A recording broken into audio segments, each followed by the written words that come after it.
Je vais vous présenter les modes de fusion des calques en fait qui permettent de changer un peu des styles. Donc, je vais vous montrer pour que vous preniez la main, que vous sachiez que ça existe. Et après, on va les mettre en pratique grâce aux ateliers. Vous allez voir, vous en servir assez souvent. Je vous invite à ouvrir les fichiers sources que je vous ai fournis, donc voiture.jpg, compteur.jpg et route.jpg. On va commencer par mettre par exemple la route. Ici, on va faire glisser, on va la mettre sur la voiture. On va garder la voiture comme support. Je vais faire commande T pour l'ajuster un petit peu. Ok, parce que là, c'est assez grand. Ok, à peu près de la même taille. Et en fait, je vais vous montrer un support. On va placer à peu près la route ici. Alors, le résultat, c'est pas vraiment pour le résultat, c'est plus pour l'effet qui est produit. J'ai un arrière-plan et j'ai un calque. Ça sera toujours présenté pareil. Pour avoir plusieurs calques, mais il y a toujours un qui travaille sur l'autre. On retrouve ici les modes de fusion. Alors, les modes de fusion, en fait, c'est des attributions qui vont être faites au calque. Par défaut, c'est en mode normal. Et il y a plusieurs, vous voyez, il y a une multitude ici de possibilités. Suivant le calque, donc l'image, si elle est plus claire, il y a certains éléments qui vont interagir d'une certaine manière, c'est plus foncé, etc. C'est pour ça que je vous ai également fait ouvrir le fichier compteur, parce que vous allez voir, c'est plutôt sur un élément foncé. Alors, la règle, vous allez comprendre quand vous allez regarder, hein, il y a des éléments qui marchent mieux ou qui vont disparaître sur des éléments clairs ou foncés.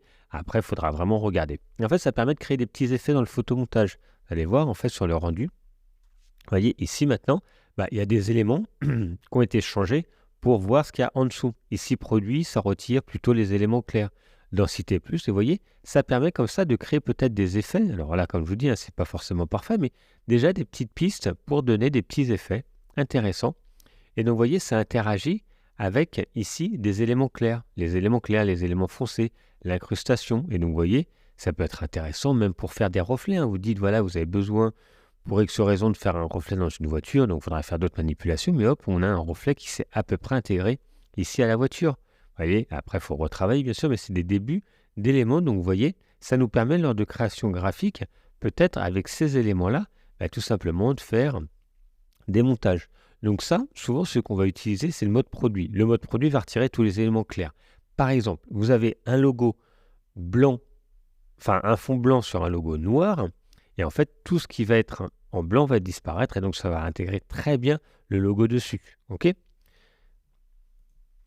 Je vais cacher et je vais mettre le compteur. Alors le compteur, il est très grand. On va essayer hop, de le réduire un petit peu avant de l'importer, parce qu'il est très très grand.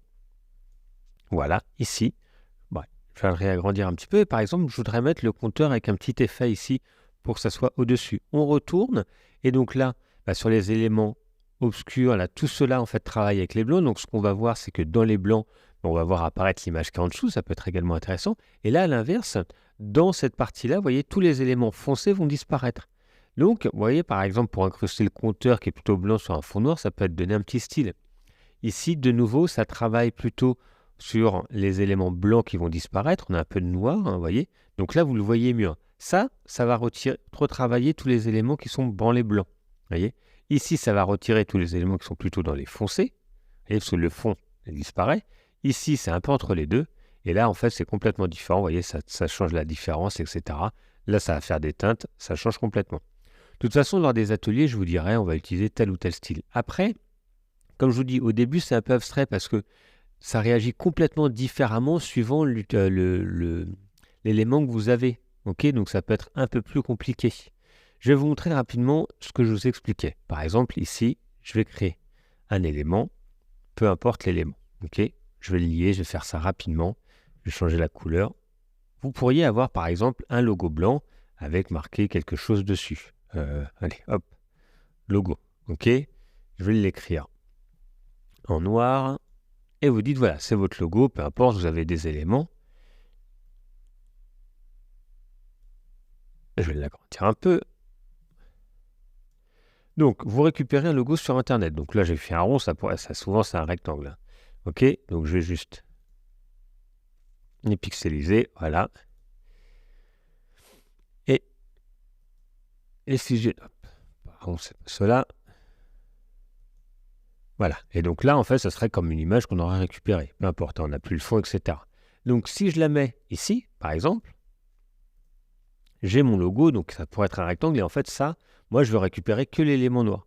avec ce qu'on a vu, en fait, si je le passe en mode produit, vous voyez, tout ce qui va être les blancs vont disparaître, là c'est un blanc à 100%, donc je vais pouvoir tout simplement avoir mon logo qui est ici sans le fond. On n'est pas obligé de le détourer. Quand c'est vraiment blanc ou noir, ça marche, et quand c'est noir et blanc, c'est pareil. Ici, on pourrait le faire, en fait, au lieu de cet élément-là, on fera l'inverse, on fera éclaircir en superposition, et vous voyez, ça supprime complètement le noir pour laisser apparaître ce qu'il y a derrière.